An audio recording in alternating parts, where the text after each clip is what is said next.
Hey yo yo yo, salut les turfeuses, salut les turfeurs, bienvenue pour un nouveau pronostic de Benoît Requin. Ok, place au pronostic du quintet du jeudi 16 février, direction Paris-Vincennes pour le prix de Château-Renard. Trop attelé, 2700 mètres, 14 partants en réunion, une course, une, indice de confiance 3 sur 5. Cette vidéo, je la tourne avant l'arrivée du quintet de ce mercredi. Je reviendrai dessus demain. Petit retour sur le quintet du mardi 14 février. Ah, il y a eu du trouble fait à l'arrivée. Ah, et je vous avais prévenu avec mon indice de confiance de seulement 2 sur 5. Ok, c'est parti, on commence le pronostic et on commence avec le numéro 1, Cyrano de B. Et on écoute l'entraîneur Franck Ouvry. Cyrano de B a été malade après avoir enregistré de bonnes performances cet automne. Il vient de courir à 2 reprises depuis. Il devait à chaque fois s'élancer en seconde ligne alors qu'il préfère être rapidement dans le groupe de tête. Il est sur la montante et sera plus à son affaire sur ce parcours. Il n'est pas hors d'affaire pour une petite place, même si l'opposition est relevée. Ah ben non qu'il est pas hors d'affaire, en tout cas moi je le crois, je l'ai retenu en bout de combinaison, mais je l'ai retenu. Le numéro 1, ça donne en japonais Dokei. Dokei. On enchaîne avec le numéro 2, Félix Dubourg, et on écoute Bruno Marie. Félix Dubourg aurait dû recourir à Mokanchi après Nantes en novembre, mais il a été malade. J'ai pris mon temps ensuite, sachant qu'il est un peu moins à son aise à Vincennes. Il va avoir davantage de courses dès mars et au printemps en province avec le trophée vert notamment. Ici, c'est une rentrée, il peut être éliminé sans risque. Vous avez entendu Bruno Marie? Il a dit qu'il pouvait être éliminé sans risque. Eh bien, en tout cas, moi, c'est ce que j'ai fait. Je l'ai rayé. Ce numéro 2, Caqueux. On passe au numéro 3, favori de Liton. Et on écoute Hugues Lévesque. Favori de Liton a eu un bon comportement pour son retour à l'attelage le mois dernier. Il a pu bénéficier d'un bon parcours en dedans. Depuis, il affiche un bon niveau de forme. Il découvre un bel engagement, sans rendement de distance et sans les gênes. Les 2700 mètres lui conviennent bien. Il est capable de terminer dans le quintet. Eh bien, ce numéro 3, c'est lui mon gros regret. C'est mon cheval de complément en cas de non partant. Attention, possible cassage en vue. C'est vraiment lui qui me... À la rigueur, dans tout le prono, il n'y a que lui qui m'embête. C'est lui qui fait chuter l'indice de confiance, je dirais, qui passe de 4 à 3. Ah, il n'y aurait pas le 3, moi, je serais sur du 4 ou du 5. Donc voilà, c'est lui qui m'embête, ce numéro 3. Alors, le numéro 3, ça donne Kokai. Kokai. On passe au numéro 4, Didjar Duvivier. On écoute Cyril Chenu. Didjar Duvivier a été éloigné de la compétition, il n'a qu'une course dans les jambes, il s'y est montré fautif. Le matin, il travaille bien. Maintenant, à ce niveau, sa mission sera très compliquée. J'aimerais le voir effectuer un parcours entier au trot. Cette course va permettre de le préparer pour un engagement sous la selle la semaine prochaine. Il est préférable de le revoir. Eh bien, ce numéro 4 aussi, je l'ai rayé. Le numéro 4, Caqueux. On passe au numéro 5, Brissel, et on n'aura pas les commentaires de l'entraîneur qui est parti à la pêche. Amuse-toi bien, Henrik Holstein. Alors, ce numéro 5 aussi, je l'ai écarté, rayé.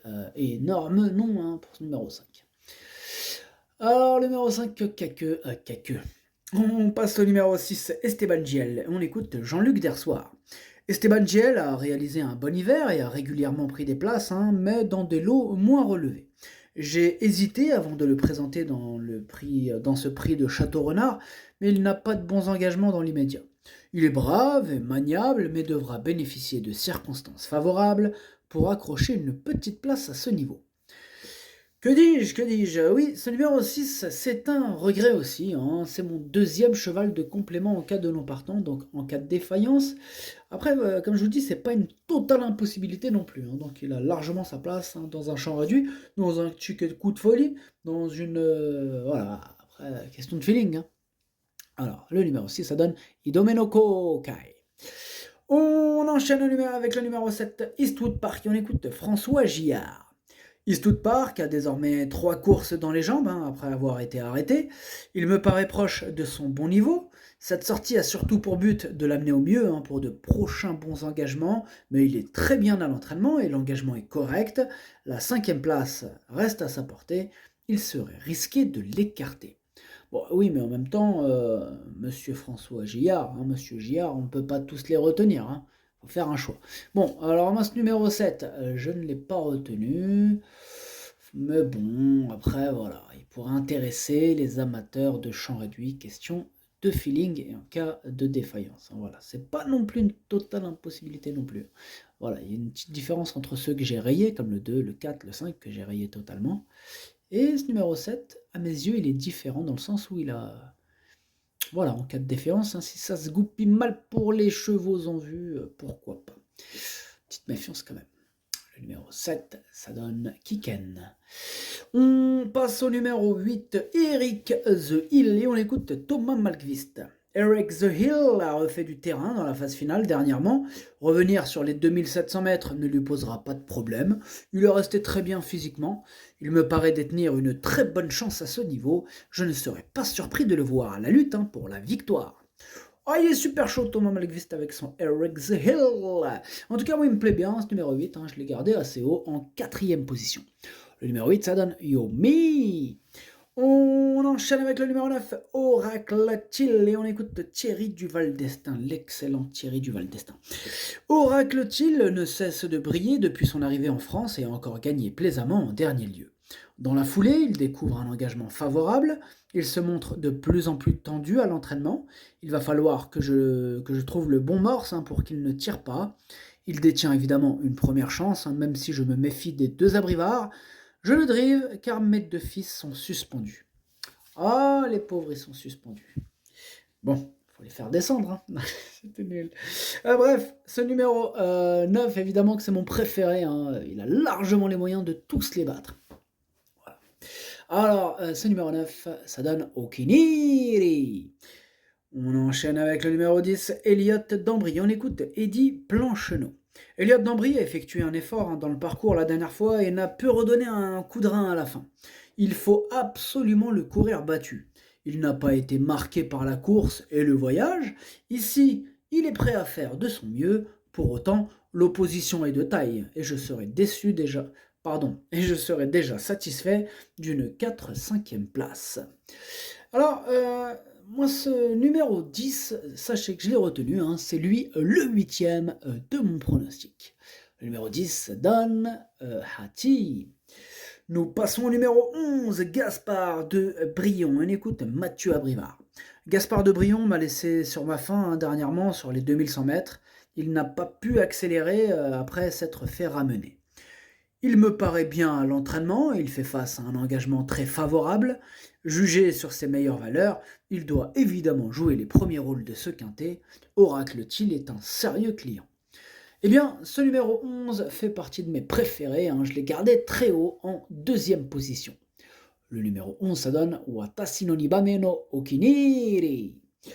On passe au numéro 12, FaceTime, et on écoute Mathieu Abrivard, encore une fois d'ailleurs. FaceTime est actuellement en grande condition physique, hein, comme l'attestent ses dernières performances. Il n'a été devancé que tout à la fin, hein, lors de ses plus récentes sorties. Dans la foulée, il bénéficie d'un bel engagement au plafond des gains. Il cherche sa course et a sa place sur le podium. Ah, il la mérite largement, sa place sur le podium. Il va encore tout donner. Tous les feux sont au vert. Je l'ai gardé très haut en 3e position. Ce numéro 12, ça donne Daisani. On passe au numéro 13, 00Z Gare, et on écoute Vitale Ciotola. 00Z Gare a été fatigué après sa dernière course sous la selle. Ce n'est pas le vrai cheval monté. Il a repris un peu de fraîcheur depuis, hein, il va se présenter au mieux.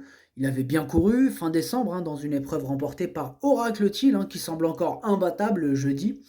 Il est en forme, bien engagé et confié à Eric Raffin qui le connaît bien. Il devrait terminer dans les 5 premiers.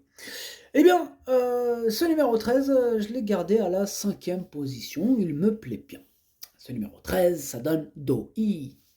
Et nous terminons avec le numéro 14, Ingo, et on écoute Christopher Eriksson.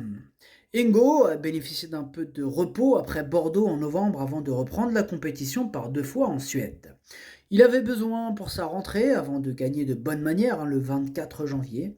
Il est à Grosbois depuis 2 semaines. Il me paraît très bien.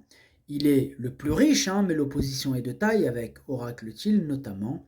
Il peut terminer à l'arrivée, mais plutôt pour une place. Eh bien moi ce numéro 14, je l'ai gardé mais en bout de combinaison.